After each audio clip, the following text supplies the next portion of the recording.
Merseyside police told us that currently only 1 in 4 hate crimes are reported. Many gay, lesbian, bisexual and transgender people suffer hate crimes and are sometimes reluctant to report it. Often they don't understand that they've been the victim of a hate crime, or they don't trust the police and are afraid of being outed by reporting their attack, or that no action will be taken if they did report it. Recent figures show that in the London metropolitan area, homophobic crimes have increased by almost 14%, and this is reinforced by our work locally with young people who have suffered from homophobic bullying. We decided to do something about it.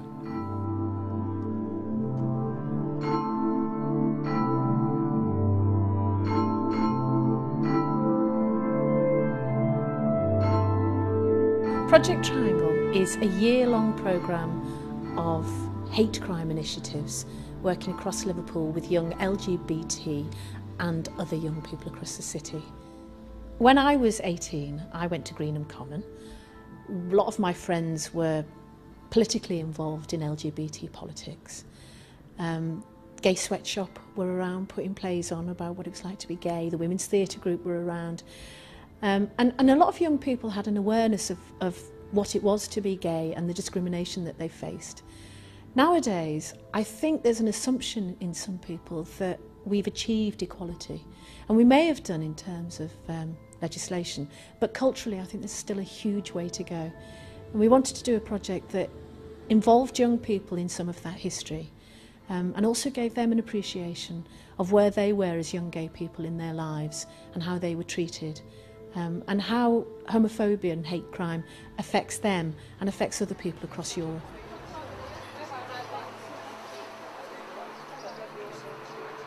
The project started in May of this year when we planted a pansy installation in the garden of the home of Marie and Michael Causer, the parents of Michael Causer, the young gay man that was murdered last year.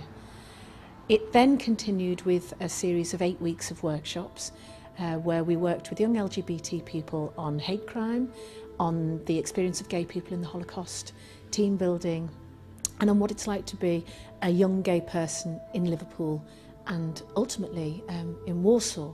We decided that we would take the young people over to Poland, where we wanted them to visit Auschwitz and get some appreciation of the history and struggle behind LGBT politics. That's brilliant. Okay. You look at the lens for me. Until recently, most LGBT people preferred to avoid attention. Many still do.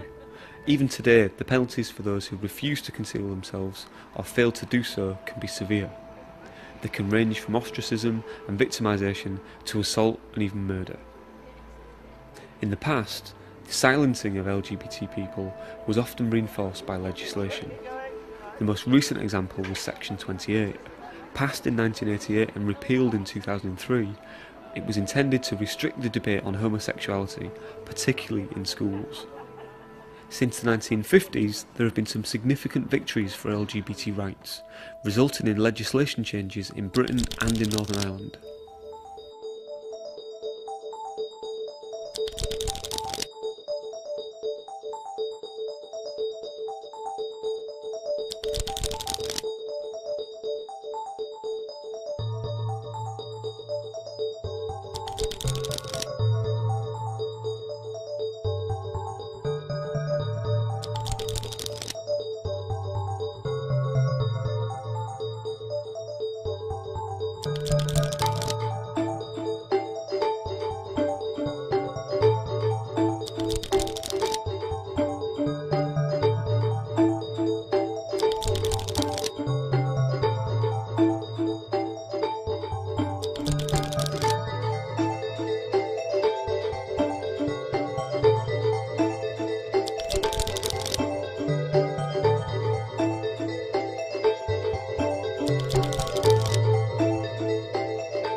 the visit to Poland is a real big opportunity for me to learn some things about gay, lesbian, bisexual issues, but in a place where it's really different to how we deal with things here.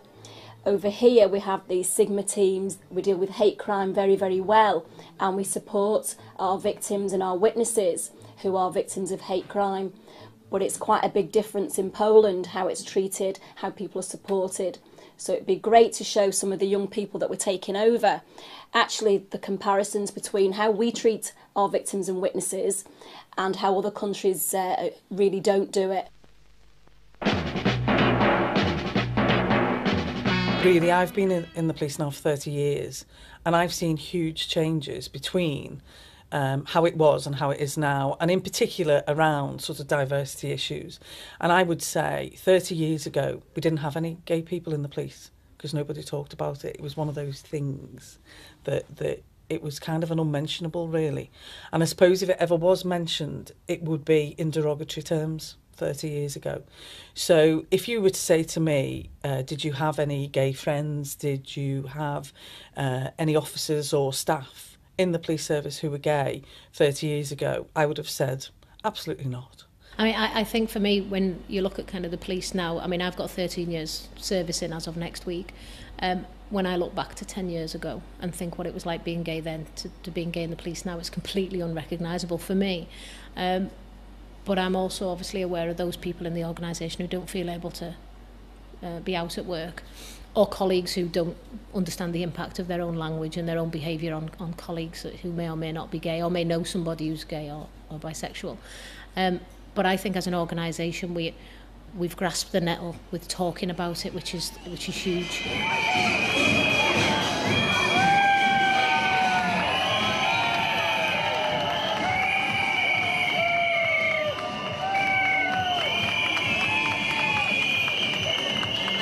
Whilst we do have a lot of people who are openly gay, we still have those people who don't feel confident enough, comfortable enough in a police environment to actually say, this is who I am. Because that's what we're talking about, isn't it? We're talking about people being able to say, this is me, I am whoever I am, whatever that brings with it. So, you know, whilst I would say yes, we've moved considerably over the years, and certainly compared to 30 years ago when I joined, we've moved a long way, but we've still got a long way to go, I would suggest.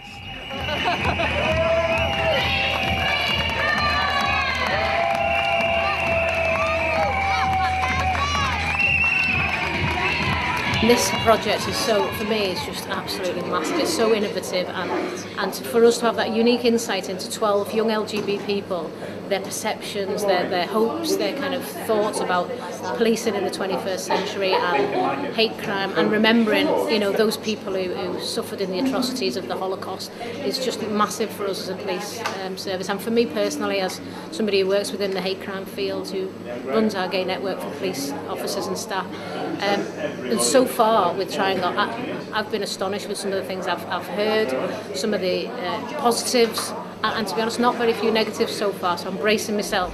Oh, really? Okay. My name is Becky, I'm 18 and I live in Exactly. I'm really comfortable living around here, and yeah, I do feel really safe. I come down here most days with a lot of my mates and my partner.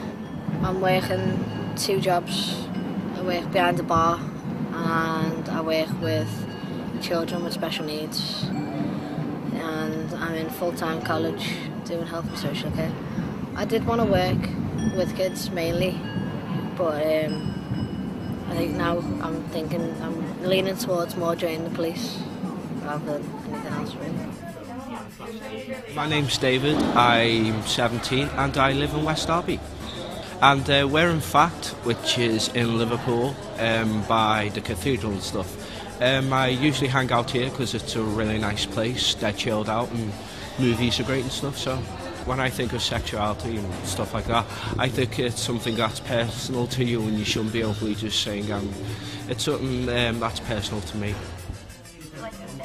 Well, I moved to Highton last year, but I used to live in Kirby, and it's not too bad as long as no one knows you're gay. So you pretty much just keep your head down, it's fine. Some people know, obviously, because I'm obviously quite out and stuff like that. I do get a bit of grief off the ones that, you know, find a bit of a bit different to put it. But it's alright, I don't mind it.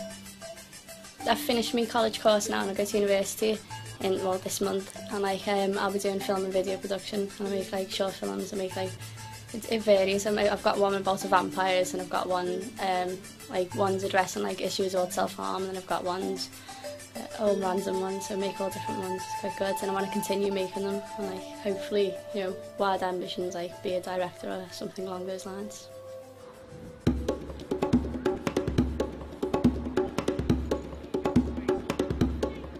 My name is Natalie Hayes. I'm working with Sci-Fi Rescue Service Speaking Programme. We work with 13 to 16 year olds, 16 to 25 year olds, people including antisocial behaviour or could be a victim of antisocial behaviour. That's my role, working as a group and getting to work as a team and getting to understand the role of a firefighter.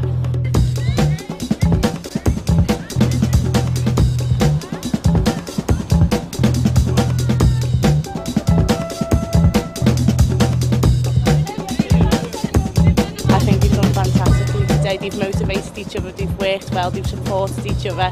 Actually, I can see some natural firefighters in the group. So yeah, I'm hoping to see a few in the firefighting industry in a couple of years' time.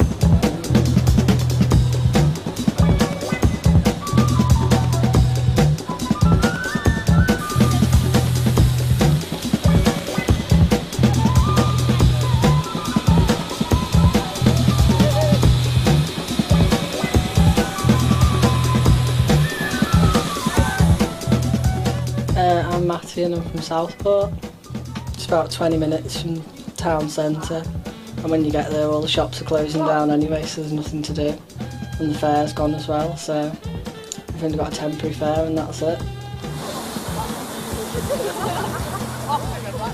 I got involved coming on the trip because it's an experience to see how other people are treated in a different country. Today's been quite good fun because we've got to know everyone a bit more and work as a team, and also had a laugh with all the fire hoses and the foam and everything.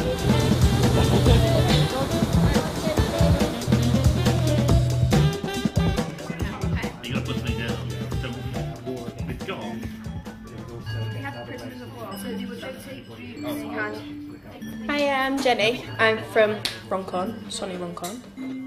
Runcorn is pretty safe, but it always depends on the people that you know, because the people that I hang around with really aren't asked about you being gay or a lesbian or bisexual or anything. But if you walk around, say, Murdershore, which is in Runcorn, holding your girlfriend's hand or something, there's probably a 90% chance that you will get shouted abuse at, quite a lot as well. And there's been like a couple of people that are after me just because I'm a lesbian and stuff, but it's alright if you're in the closet. Like playing my drums, go horse riding a lot. Horse riding's fun, I love it. And just hanging around, basically. Don't get up too much. What made me interested in going on the Poland trip was probably the fact that my granddad was from Poland, and he was one of the liberators from Dachau at the Holocaust, and he's been to Auschwitz as well, and quite a lot of my family live over there, so I think there'd be a lot of history for me there. I think being a gay person over there will probably be a lot easier now. I know my mum didn't know, well, my mum still thought that it was like illegal to be gay over in Poland, so when I did actually tell her, she actually told me I was probably going to get shot. And I was like, right, okay, that's really nice, thanks for that, Mum. And now that I've told her a lot more about it, she's like, oh, you'll be fine then, but now that it's not illegal over there anymore, I'll probably get like abuse or something, or comments or snidey looks if you walk around holding the girl's hand, but I don't think it'll be that bad. Well, I hope it won't anyway, because I don't fancy getting shot. My name's Andrew Bruffel. I'm 18 and we're here at Liverpool Cathedral. At the moment I'm cross-guild. The cross-guild is where we take part in the services, clear the altar and what have you, which is effectively like the Catholic's altar boy, but it's the Anglicans' version, so to speak. I've been doing that for roughly 15, 14 years, something like that now. nobody's really derogatory or discriminatory against anybody. Everybody's just welcome. In my sort of experience, it's been okay in my hometown of like Hunts Cross, but if they've then ventured out and gone into say like Speke or Hale Wood, it's been more difficult to sort of, because you've had name calling and what have you over the roads and what have you, but in Hunts Cross it's just like a safe haven. My name is Jade and I live in Widnes and I'm 17 years old. Widnes isn't that good. It could be better, but I suppose it could be worse.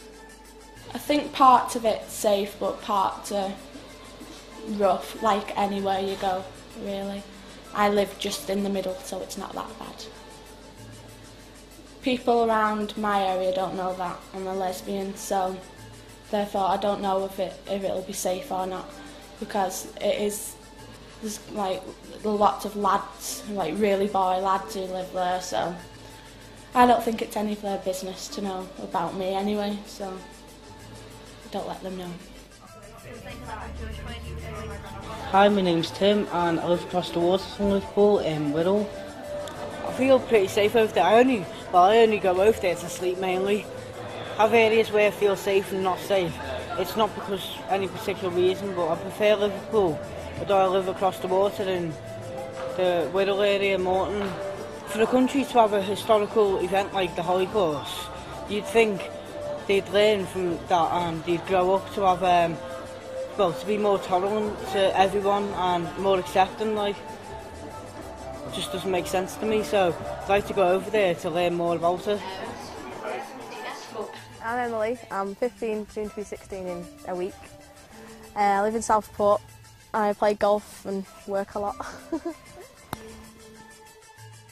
I try and play a few times a week when I get time. Obviously when I'm in school I can only play in weekends. But, I try and practice as much as I can, how many lessons I can. I've not got a clue what I want to do, but it's not golf.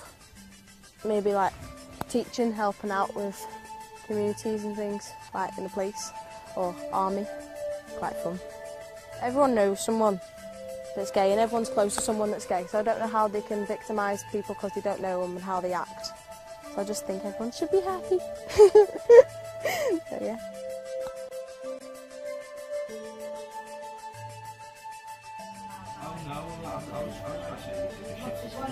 I'm looking forward to the trip because it's the first time I've been abroad with a youth group.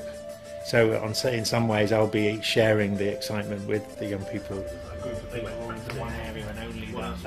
We've done a series of workshops together over the last few months where we've tried to do team building activities and information sharing about their likes and dislikes and what makes them tick. I am a little concerned for the young people in the group because they're used to being free and going out on the scene in Liverpool. They're used to just being themselves and being naturally spontaneous and affectionate with their friends. I'm worried a little bit that they might not have such freedom when they're there. They might just try to be themselves and want to give their friend a hug, and it might be unsafe for them to do that.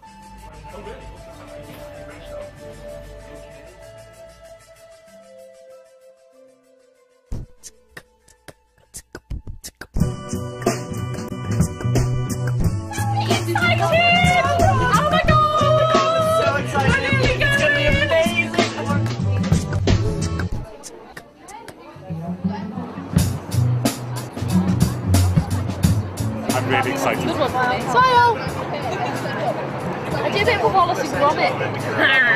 No, I'm really excited about it. I'm glad everyone got on the trip okay. I'm glad we got through passport control without anyone getting too frisked. It was a pleasant experience. No, I'm looking forward to it. I'll be happy once we arrive. Once I get to the hostel. So I feel so normal sitting next to these. This is my first time flying on any plane. The takeoff reminded me of when I was at Alton Towers and I was on visa. It's a bit weird because it's finally actually here and we're actually going to do it. And it was like Firstly, it was like, oh yeah, we're going to go to Poland, and now it's here, we're on the plane. We're virtually halfway there, give or take. It's fun. The take-off was a bit funny. My ears still haven't popped properly yet. When I get back, I'm doing a dissertation on the LGBT community in Poland, so that's going to be fun.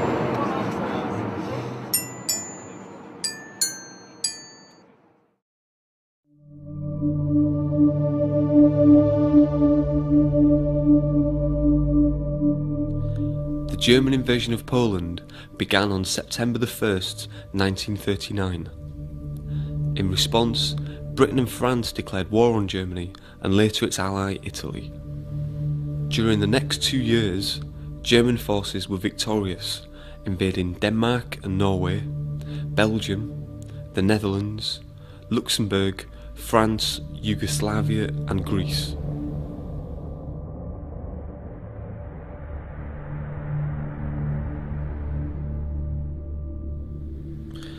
The Nazis had a plan for German society which valued sameness and not diversity. Their goal was to make Germany exclusively racially superior, and they had an ideal image of a German citizen: strong and healthy, fair-skinned, blonde-haired and blue-eyed. Nazi ideology stated that not all humans were equal. Some were even considered subhuman if they did not fit the ideal. The Nazis hated anyone that was different, including those who fitted their idea of normality but had different views or thoughts which did not adhere to Nazi ideology. Groups that did not fit this ideology were singled out for persecution and deliberate mass extermination through constructed killing centres such as Auschwitz and Birkenau in Poland. In these camps alone, between 1940 and 1945, the Nazis deported at least 1,300,000 people for being different. These included 1,100,000 Jews, 150,000 Poles, 23,000 Gypsies, 15,000 Soviet prisoners of war, and 23,000 prisoners from other ethnic groups.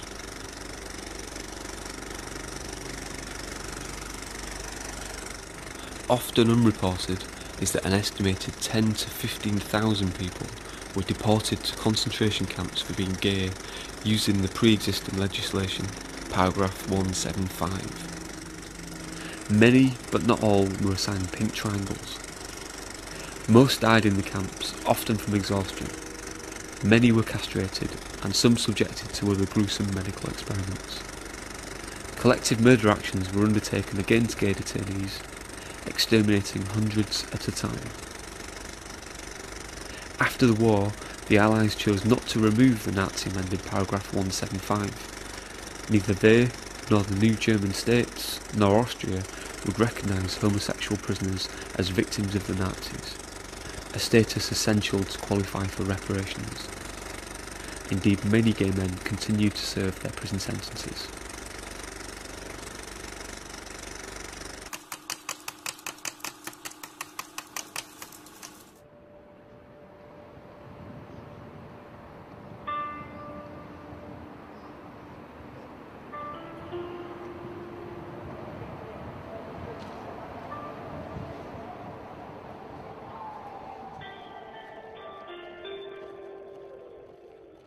The first prisoners were deported here in June 1940. They were Polish members of resistance, Polish intellectuals. Then political prisoners from almost whole Europe were deported here. Being in Auschwitz was quite an emotional experience.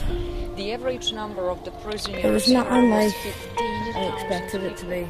When the number of the prisoners was growing, the camp was Some of the things the guide says prisoners built new were quite buildings. shocking. Now we can see 20 And some of the pictures we saw were quite graphic They built a and double upsetting. electrified fence, the gate, the kitchen. On the right side you can see the kitchen with the chimneys. The prisoners built the workshops. Behind you there are a few of them. There are the prisoners made the shoes, the uniforms.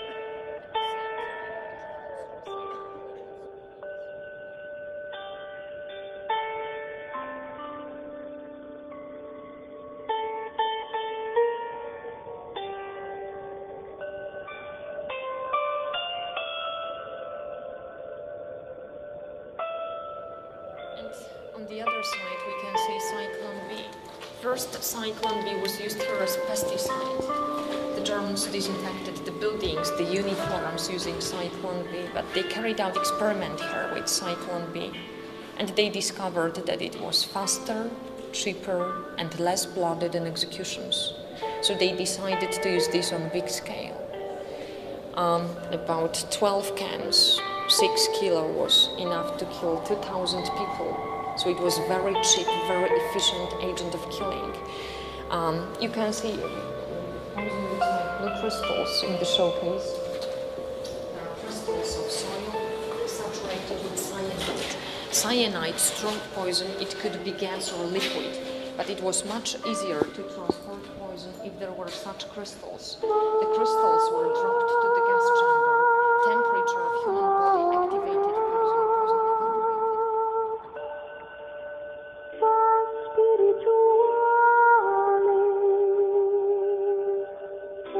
evaporated.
The worst parts for me was when we went down the gas chambers and the crematorium. That was the most upsetting part of the day. It was horrible. It makes you think how could it get to that level of it was just like you'd walk in, you see like fingernails on the walls, and it was just a grim, horrible place. Just draws the life out of you. It's not a nice thing.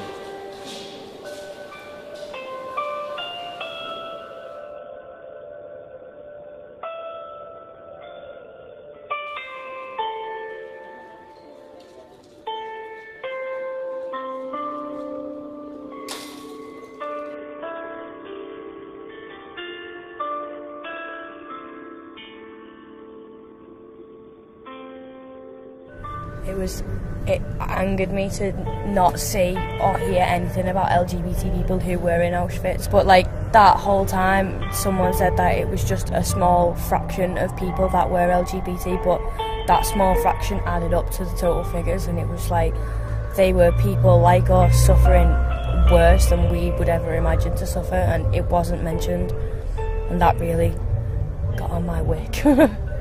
I think mainly like the LGBT people who went to Auschwitz didn't really get a chance, and they just got put to one side, and then once they got put to one side, that was it. Then they don't really talk about it much, so it's just like they weren't even there, like they didn't even exist.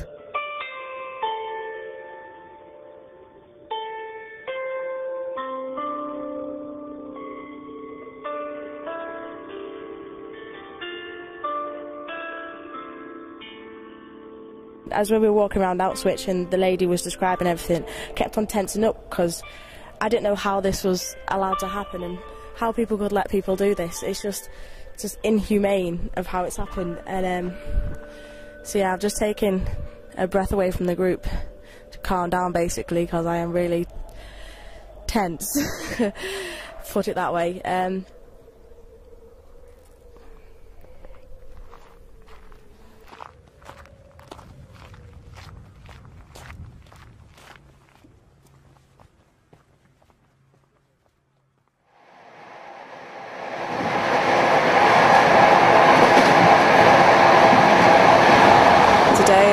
train travelling to Warsaw.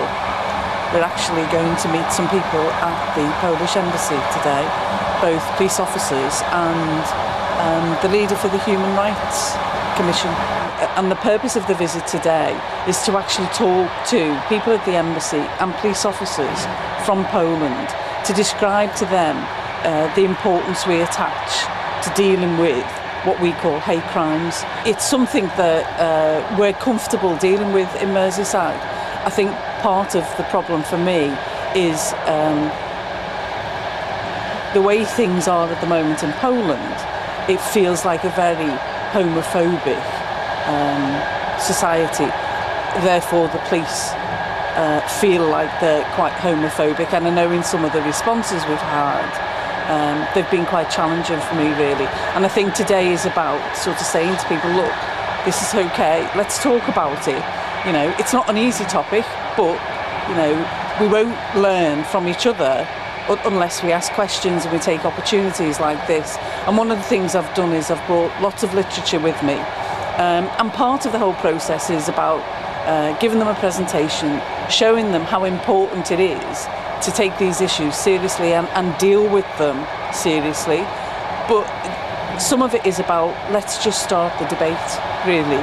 Let's kind of put our cards on the table, let's have that dialogue. And really, for me, today is about trying to get them to think about the issues, and hopefully we'll be able to work with them to develop their skills and expertise the way we've developed ours.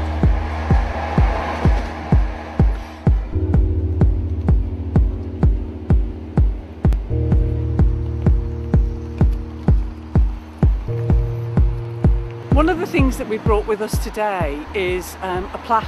It's a Merseyside Police plaque, and it's the type of thing that we give to visitors or people who host our trips. One of the things that's particularly special about this plaque is it's a plaque for us to present to the embassy, but it's not just from Merseyside Police Diversity Team, it's also from Homotopia. And I think there's a significance here about, again, the joint agency, the relationship, and us demonstrating our work with Homotopia and the success that that's created for us.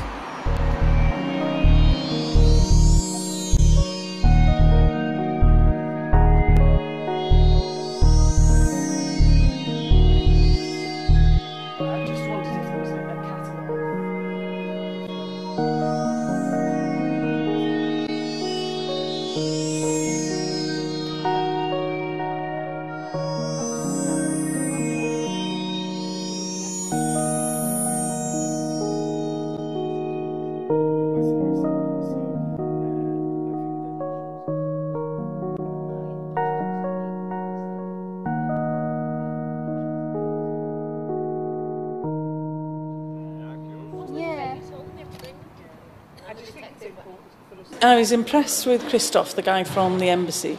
I was also impressed with the two people from KPN. I thought they were really, really good. I'm not convinced about the police, I have to say. And maybe they were overawed by what we were talking about.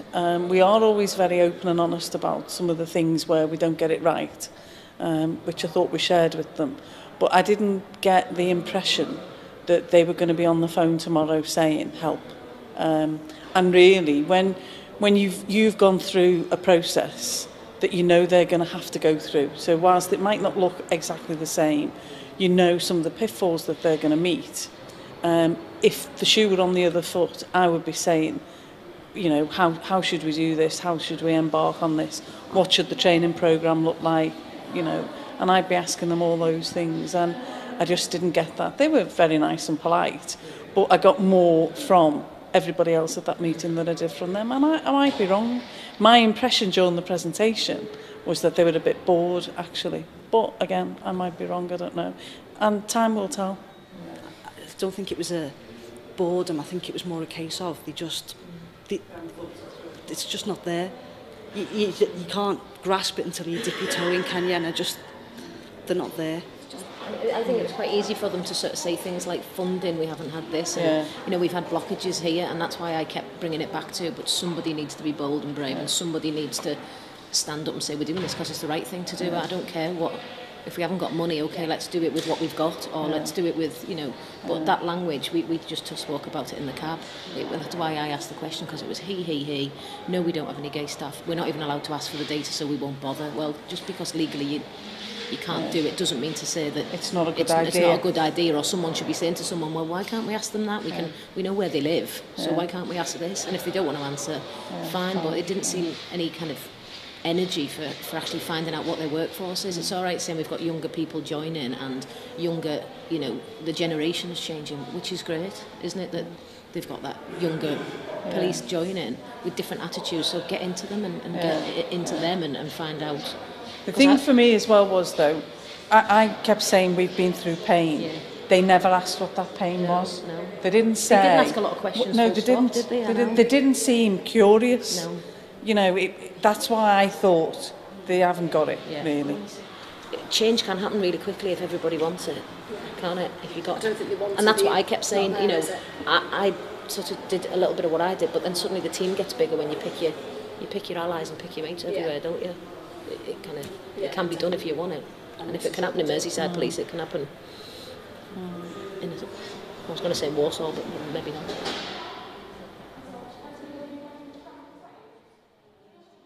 What we're looking for is, you know, what is it like to be gay in Poland? You know, what are the differences between the way we've developed and how it is here now?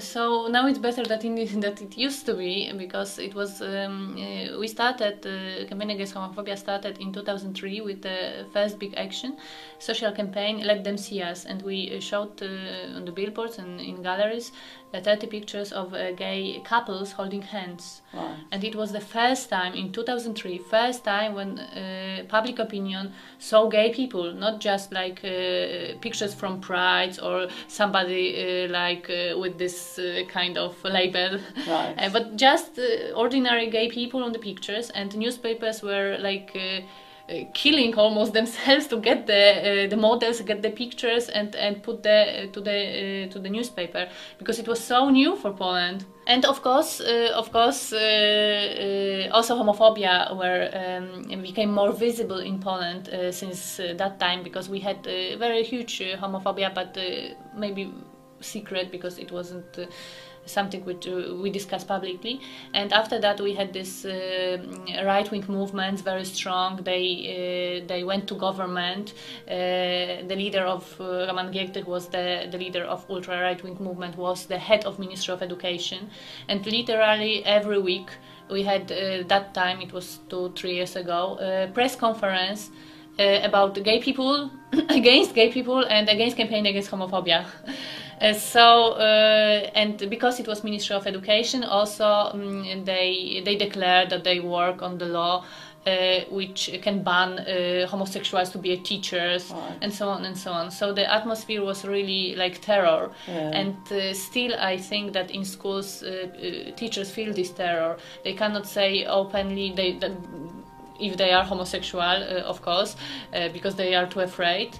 But they also don't want to educate about homosexuality. No. So in fact, first of all, we don't have in schools sexual education, like at all practically. And we also, and gay people, young gay people in school, they completely don't have any support.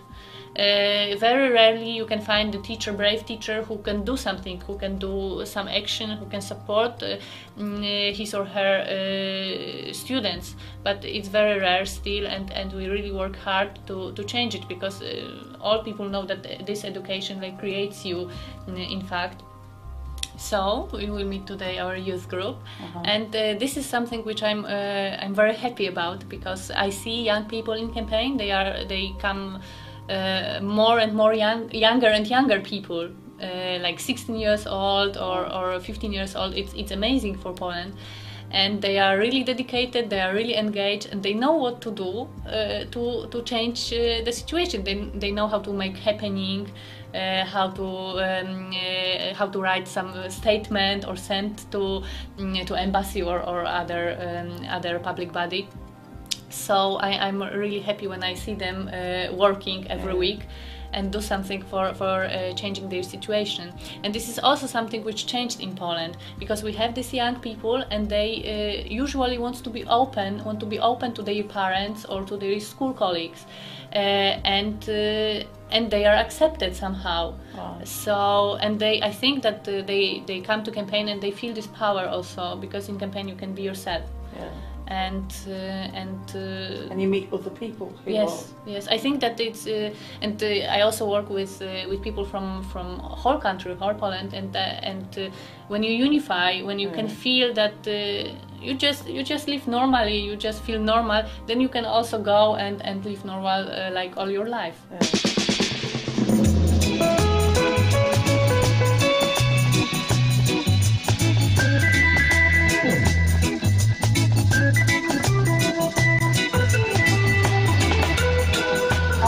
Like growing up here tonight, being gay and such.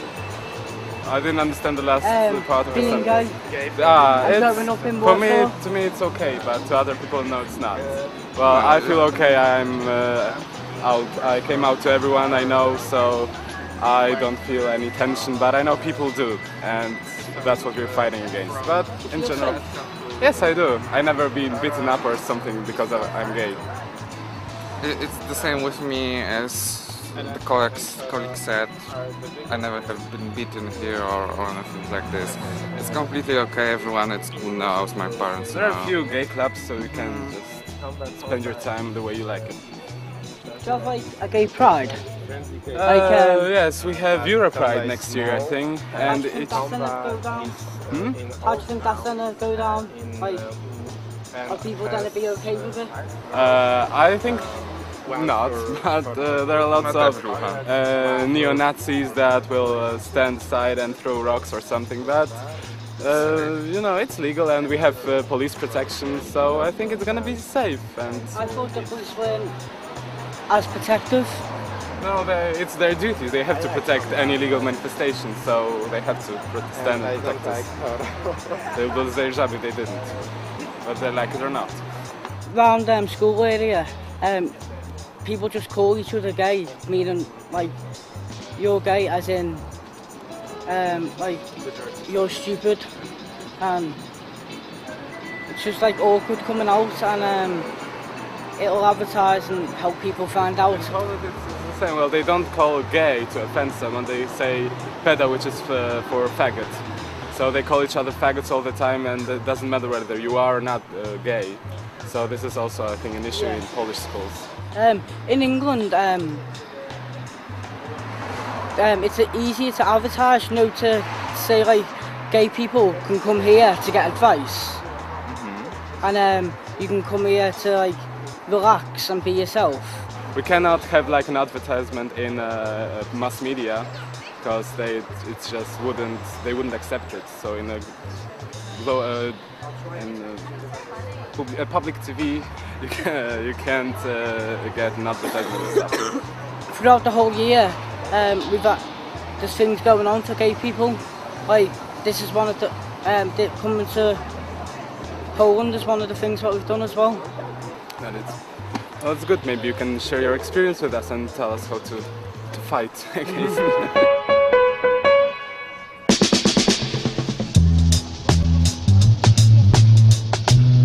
Okay, so what were your expectations about Poland? Well, I didn't really know much about Poland before the group kind of got together.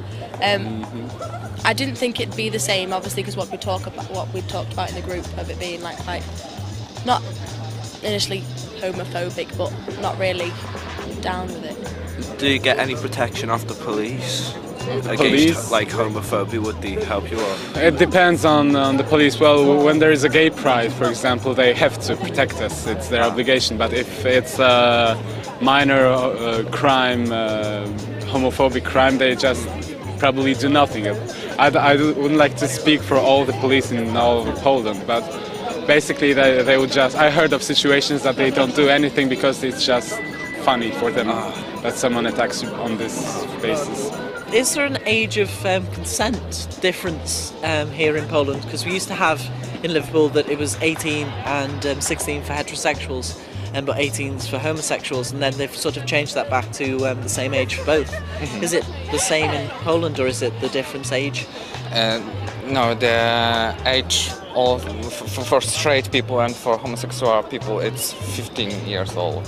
So 15-year-old people can have sex and there is no restriction. Right. Do you feel as if you have to have a certain dress code so you don't get recognised? Because I know in England it's a lot different. Gay people do walk around and you instantly look at them and think, he's gay, because of what he's wearing. So do you ever have thoughts about, oh, I can't wear that, I might look a bit too gay, or...? Well, yeah, it certainly is true that when you look at some people, even if you look here at Warsaw, you'll see lots of people who are dressed like very gay. Yeah, and I've had that mistake with many people. But I don't like this. It's not that I'm afraid that I might look too gay, because I know I look gay. To many people, I just look gay. And when they tell them I'm gay, they're just, well, I knew it. But there are just some things that I wouldn't wear because I simply don't like them. But in general, in Warsaw, there are lots of people who are very gay-like things. So you feel comfortable, like? Well, with it depends. sexuality? Well, I don't. But about my sexuality, yes, Yeah. I do feel comfortable. But I don't feel comfortable about wearing such things, such clothes. But generally, I think you get, especially in Warsaw, you get lots of people like this. But in some other parts of Poland, there certainly is a fear of wearing some things because they're too gay. Do they actually teach in Poland about homosexual relations, or is it like in Liverpool there isn't anything about it? No, there were quite a few things in school. Were there? Yeah, there was something about homosexual relationships, and there were not things about, oh, that's bad. I was learning things like, it's okay, something like this happens, and it wasn't written in the textbooks, but the teachers told us about it, and it was really okay. And I had no problem at school to come out and to be myself. I never had such a problem. It was always okay for me, and I was accepted by my friends. Oh, that's good.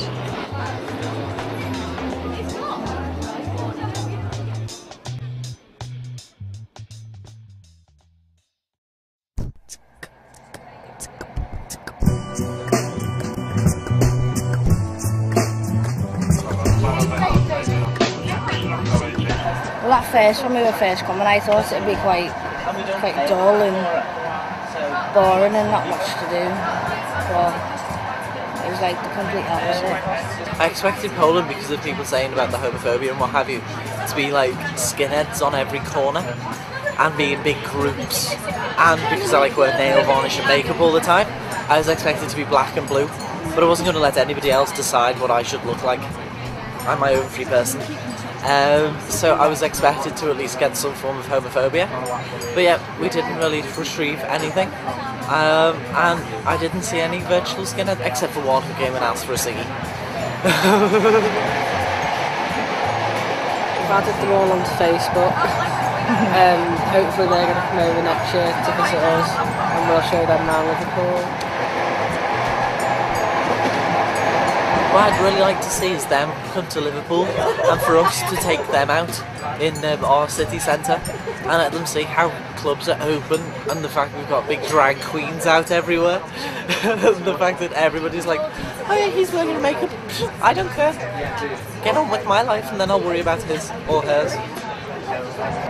Yeah, they were really easy to talk to, and I found out a lot of information, and I could imagine that's what we were like 10, 20, 30 years ago to compared to what we are now, and it really did show you the appreciation that we should have for the support that we've got from the police force here, and the fact that we have got places that aren't hidden, like the gay scene, and the fact that we've got like Gyro and Armistead and places like that. It's like, wow, we are so lucky.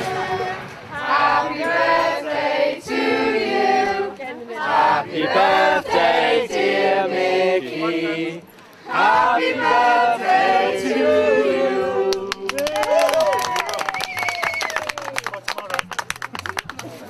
So I said something to them. Oh, that's dead and that is orange.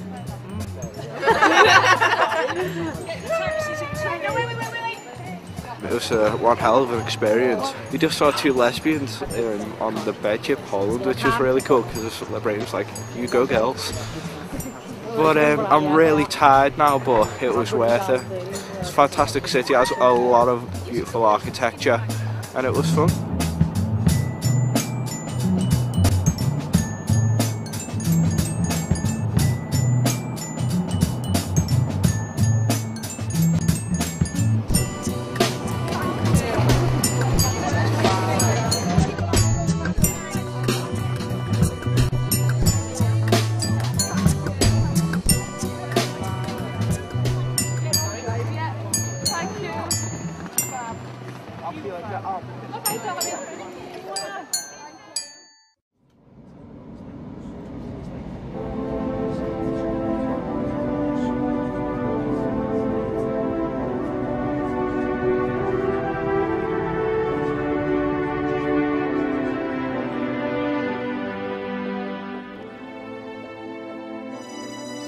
I think most of all, I've thought more about Auschwitz than anything else. It's like the biggest thing that stuck out for me.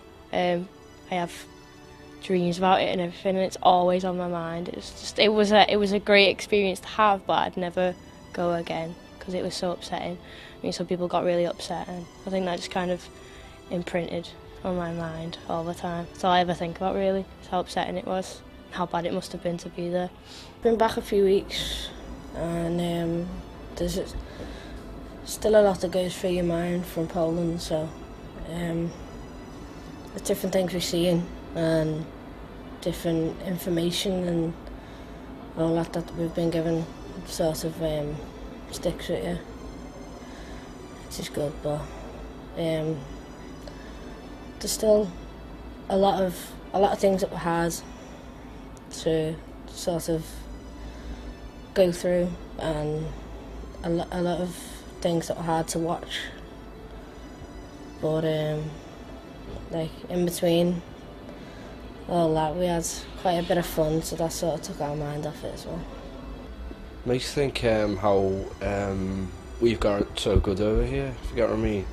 Because in Poland you were speaking to the other group, and you said they got a lot of homophobia, and the police, they were there to protect, but they didn't have to, if you get what I mean.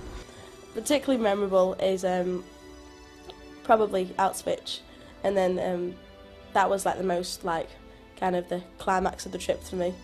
I absolutely loved it and hated it at the same time. But it has definitely changed me and who I am and what I think about things before I actually say them or do them. And then when I've got quiet time, I always think about what's happened and what's going to happen. Now I can fight the world, kind of thing. When I got back, I think one of the first things that I did, I went on the Auschwitz website, and they've got this little part of it where you can, say, type in your family name and see if there's any record of anyone on it. And there was actually a record of one person with the second name Balak, spelled the same as mine. And that was a bit weird when I figured that out. And I think if I'd have known that when I was in Auschwitz, I probably would have broken down or something like that. People need to be more aware that it wasn't just Jewish people that were affected by that, because as I wasn't aware of it till I'd done this, and I think people need to be more aware of everyone that suffered in that, and see them all as individuals and not just groups of people. Auschwitz is, it's still a pretty hard thing to like sort of get used to, the idea of it, and like everything that happened there, and with all like the different camps and being in the gas chamber as well. It's really, it's difficult to sort of be able to understand how people could do that. I think I saw the group grow in terms of their ability to be able to get along with each other. Some of the young people would never have had the opportunity to mingle together. They are from different sorts of subculture groups in terms of young people. In terms of the knowledge and experience, when we were doing the pre-trips, the pre-trip workshops, I never thought that young people were taking information in. I just thought, oh, it's a jolly, I'm just going to have to sit through this and get through it. But actually I was amazed by how much that they did retain the bits of information, and not only just recalling it but actually interpreting it. It was incredible. It was exhausting. It was very emotional, but incredibly fulfilling. I think I totally underestimated the impact the trip would have on the young people. I thought some of them would be more interested in shopping and maybe just sightseeing, but they've all bought into the whole process 100%, and I think they got a hell of a lot out of it. I know I did. I suppose there are three things for me really that came from the trip. One is the impact that we had on the young people, and the relationship that we've developed. So they now are interested in Merseyside Police, which is fantastic as far as I'm concerned. The other positive for me was the impression that we made on the officials in the embassy. You know, we've had emails since saying, you know, what you do is really fantastic. And the other third thing really important is the impact that we had on KPH, the equivalent of Homotopia over there in Poland. I think on a day-to-day basis we probably think, oh, this is just routine, this is just quite normal. But, you know, we're able to reflect after that trip and say, actually, we are doing some really good work. And actually some of our initiatives are really forward-thinking. And we are quite progressive around some of these things. And I suppose it's only when you go to places like that you think, wow, we have come a long way. Because I can see similarities to where we were all those years ago. And I think I really want to help them move. And we can do that. Some of the young people from Poland said, you know, when we said to them that, you know, it must be so difficult to grow up gay in Poland, they said, well, surely it must be more difficult in England because we hear about young people being killed because they're gay, whereas that isn't spoken of in Poland. Now, the intriguing thing is, does that mean that it's not actually happening in Poland, or that it is happening but it's not being reported or taken seriously? I came in like a week before the trip, before we left for Poland, so I didn't know anyone else, but I think it was the first couple of days I was kind of just like reserved and just scoping everyone out, and then after a while I started to like open up and I got to know everyone, and I mean I still see a fair few of them outside of like the Poland meetings and stuff like that, and I've been out for Jess's Lever's do, and Becky was there as well, so it was like a big reunion. It was brilliant. I've made a lot of friends that I know I'm going to keep for the rest of my life, so that's nice.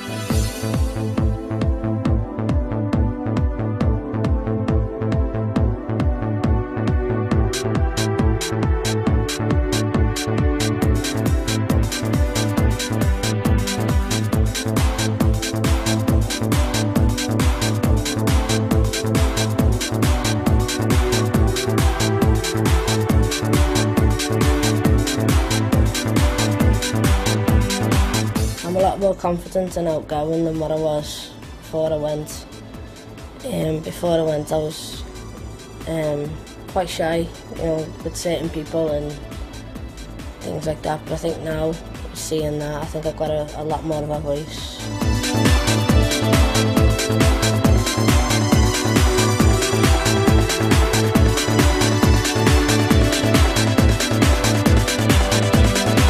I do not agree with homosexuality. I think that Clause 28 will help outlaw it, and the rest will be done by AIDS. With the substantial number of homosexuals dying of AIDS, I think that's probably the best way. 3 women gay rights protesters caused pandemonium in the House of Lords when they abseiled from the public gallery onto the floor of the chamber. With effect from today, homosexuality will no longer be a bar to service in Britain's armed forces.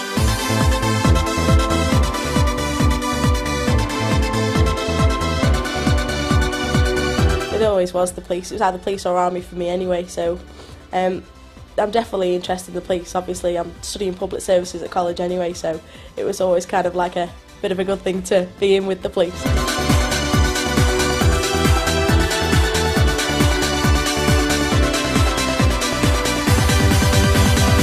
I kind of do want to be a young leader now and help other people come out, because I know more hate crime is going on than I know about, and now that I know a couple of people in the group, and people have told me stories about the fact they're not coming out to their parents because they don't know what their parents will think about it and stuff like that. So I would like to become like a young leader or something like that, just to help people come out. with the parents and deal with the fact that they're gay.